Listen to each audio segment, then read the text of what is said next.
The Federal Executive Council is reassuring Nigerians that the current economic recession bedeviling the country will be short-lived.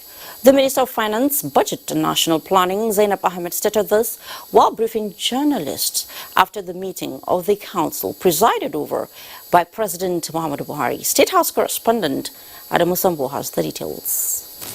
The National Bureau of Statistics recently reported a negative growth of -3.62% for the Nigerian economy in the third quarter of 2020. This is compared to negative growth of -6.1% reported in the second quarter of the same year. Finance Minister Zainab Ahmed, who briefed the council on the situation, said although technically the country is in recession, there is indeed a 40% improvement in the performance of the economy over the second quarter. She said 17 economic sectors are not only showing resilience but also maintaining positive growth, including agriculture, telecommunications, cement manufacturing and the creative industry. This third quarter report, though a contraction, is much better than we expected.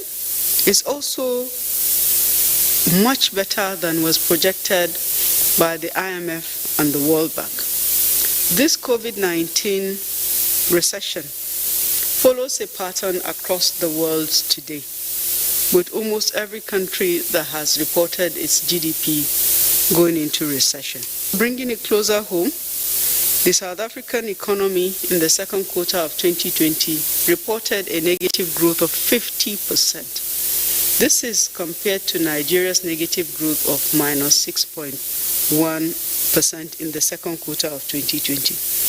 The trend of improvement between the second quarter and the third quarter clearly shows that this recession will be short-lived, and it indicates that we could actually exit recession in the fourth quarter, or worst case, in the first quarter of 2021.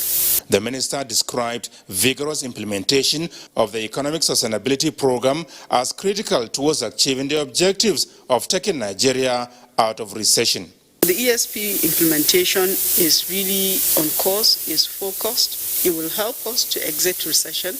It will help us reset the country back on the path of growth that is sustainable.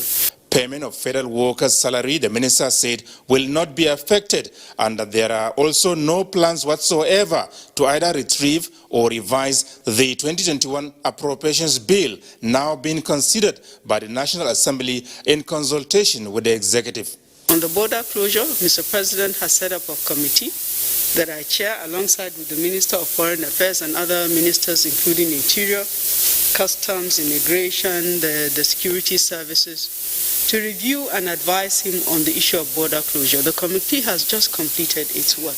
The report of the committee, the minister explained, will be submitted to the president anytime soon, and until he decides on the next line of action, the nation's borders remain closed. From the State House, Adamu Sambo, NTA News.